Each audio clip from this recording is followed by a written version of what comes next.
Properties of logarithm.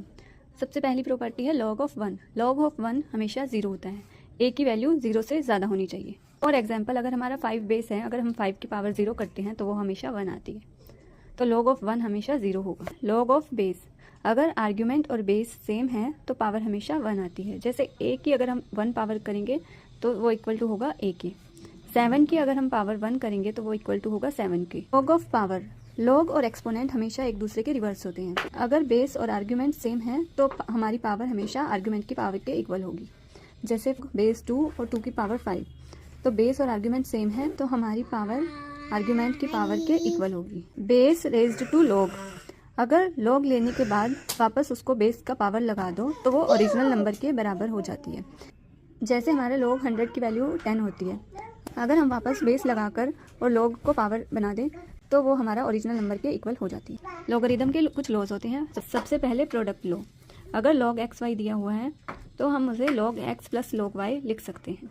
For example log 2 into 5, तो हम इसे log 2 प्लस log 5 लिख देते हैं। नेक्स्ट है क्वोशिएंट लॉ, अगर log x अपॉन y दिया हुआ है तो हम उसे log x minus log y लिख सकते हैं। फॉर एग्जाम्पल log 8/2, तो हम उसे log 8 माइनस log 2 लिख सकते हैं। नेक्स्ट है पावर लॉ, अगर हमें आर्ग्यूमेंट की पावर दी हुई है तो हम उस पावर को आगे ले आते हैं, लॉग के आगे लिख देते हैं। फॉर एग्जाम्पल log 3 की पावर 4, तो हम इस पावर को आगे ले आएंगे और क्या बन जाएगा 4 log 3। Change of base formula, अगर log b x दिया हुआ है, बेस दिया हुआ है और आर्ग्यूमेंट दिया हुआ है तो हम इसे ऐसे लिख सकते हैं log x divide by log b। For example log base 2 argument 8, तो हम आर्ग्यूमेंट को ऊपर लिखते हैं और बेस को नीचे लिखते हैं log 8 डिवाइड बाई log 2।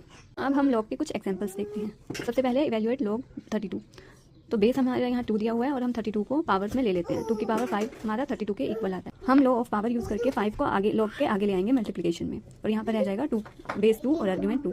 तो जब हमने एक प्रॉपर्टी पढ़ी थी कि अगर बेस और आर्ग्यूमेंट सेम होता है तो वैल्यू 1 के बराबर हो जाती है, तो हमारे यहाँ आंसर आ गया 5। नेक्स्ट है हमारा log 4 प्लस log 25, यहाँ पर हम प्रोडक्ट लॉ यूज़ करेंगे। अगर ये दोनों प्लस में हैं तो हम यहाँ पर लगा देंगे log 4 इंटू 25। प्रोडक्ट लॉ में हम क्या करते हैं, अगर हमें मल्टीप्लिकेशन में 2 नंबर दिए होते हैं तो हम उन्हें अलग अलग एडिशन में कर देते हैं। अब हमें एडिशन में दिया है तो हम इसे मल्टीप्लिकेशन में कन्वर्ट कर सकते हैं। तो ये हमारा आ गया log 100, तो 10 को 10 से मल्टीप्लाई करते हैं तो हमारा 100 आता है। हमें log x की वैल्यू दी हुई है 3। अब हम इसका एंटी लॉग निकालेंगे। एंटी लॉग कैसे निकालते हैं, अगर हमें बेस कुछ नहीं दिया होता तो हम 10 लगाते हैं, तो एंटी लॉग लेने के लिए हम 10 की पावर 3 इक्वल टू x, तो यहाँ गई 1000। में भी हमें x की वैल्यू निकालनी है, तो हम दोनों साइड log ले लेंगे, log 3x and equal to log 20। तो हम पावर को आगे ले आते हैं, x log